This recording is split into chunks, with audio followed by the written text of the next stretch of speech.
There is a particular kind of ache that visits certain people in their 30s, their 40s, sometimes even their 50s, a quiet, disorienting grief that has no clean name. It is not failure, exactly. It is the sensation of watching the world move at a speed you cannot seem to match, of seeing peers collect achievements the way children collect stones, and standing there wondering if something is fundamentally, irreparably wrong with you. If you know this feeling, not just intellectually but in your body, in the way you lie awake at night assembling the evidence of your supposed inadequacy, then this is for you. Because what you have been taught to call a problem is, in truth, the most precise description of a mind that the world has always misread. There exists a category of person who is constitutionally incapable of performing their own life. Not out of laziness, not out of fear, but because they possess an interior standard so exact, so ruthlessly honest, that they cannot commit to a path that does not align with something real inside them. Most people learn, early and efficiently, how to want what the world tells them to want. They adopt the goals, absorb the ambitions, and move forward with remarkable speed, not because they have found truth, but because they have found momentum. The rarest personality type cannot do this. They stand at the edge of socially approved futures and feel a strange, inexplicable repulsion, as though their very nervous system is rejecting a transplant that doesn't match their blood. What this produces, for years sometimes, is the appearance of stagnation. They explore.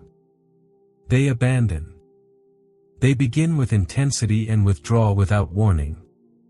They are called indecisive, too sensitive, too idealistic, too much.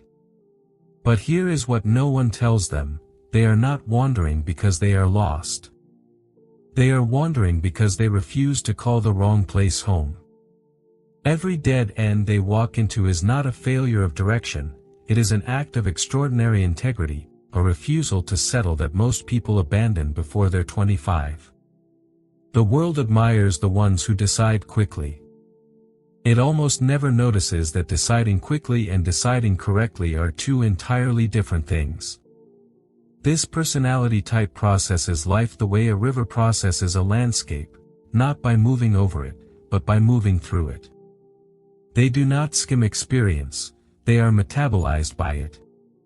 A single conversation can occupy their mind for days. A passing observation can rewrite the entire architecture of their worldview. This is not weakness. This is the slow building of a foundation so deep, so structurally sound, that when they finally build upon it, nothing shakes. What looks like delay to the outside world is, in truth, a kind of geological accumulation, layer after layer of understanding, laid down in silence, invisible until suddenly it isn't. The loneliness of this type is unlike ordinary loneliness. It is not the loneliness of being alone, it is the loneliness of being misunderstood at depth. They can walk into a room full of people and feel more isolated than they would in a forest. Not because people don't like them, often they are deeply liked, but because there is a conversation they are always waiting to have that never seems to begin. They see through to the structure of things, through the performance to the wound beneath it, through the argument to the unspoken fear driving it, through the smiling face to the question it cannot bring itself to ask.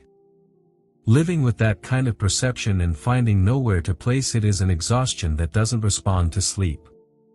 The modern world is not designed for this kind of person. It is designed for speed, legibility, and the performance of competence. The market rewards those who package themselves efficiently and deliver on a predictable schedule. But this type cannot be packaged. They are not a product, they are a process. Their value is not in what they can produce on demand but in what they have become through years of slow, invisible, often painful transformation. A culture obsessed with early wins and personal brands and the 10-step morning routine has no vocabulary for someone whose most important work is happening underground, out of sight, out of the feed.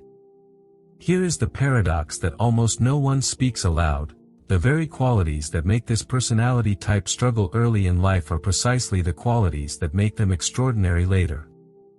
The same sensitivity that made them too raw for the world at 25 becomes the source of uncanny insight at 45. The same refusal to perform becomes the authenticity that others, starving on a diet of curated perfection, find devastatingly rare.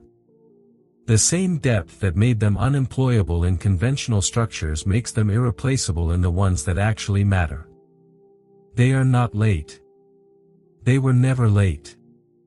They were being built on a different schedule, one that does not appear in any career guide or university prospectus. What happens when this type finally arrives, when circumstances, timing, and inner readiness converge, is not the ordinary version of success. It is not the achievement of a goal or the accumulation of recognition. It is something quieter and more total, the experience of one's entire life suddenly making sense. Every abandoned path, every period of confusion, every year that looked like wasted time reveals itself as load-bearing. There is a wholeness to it that people who succeeded early rarely feel, because they built their lives on the first solid ground they found, while this type waited, without knowing they were waiting, for ground that was truly theirs. If any part of this reached you, if you recognized yourself in some corner of what was said here, that unnameable feeling of being out of step with the world's clock, then perhaps the question worth sitting with is not, why am I so far behind, but, what am I being built for? The answer rarely arrives on schedule. It arrives when the foundation is ready. And if you feel called to keep exploring questions like this, questions that don't flatter you but free you, consider subscribing. Not because this channel needs the number, but because you deserve a space that takes your inner life seriously.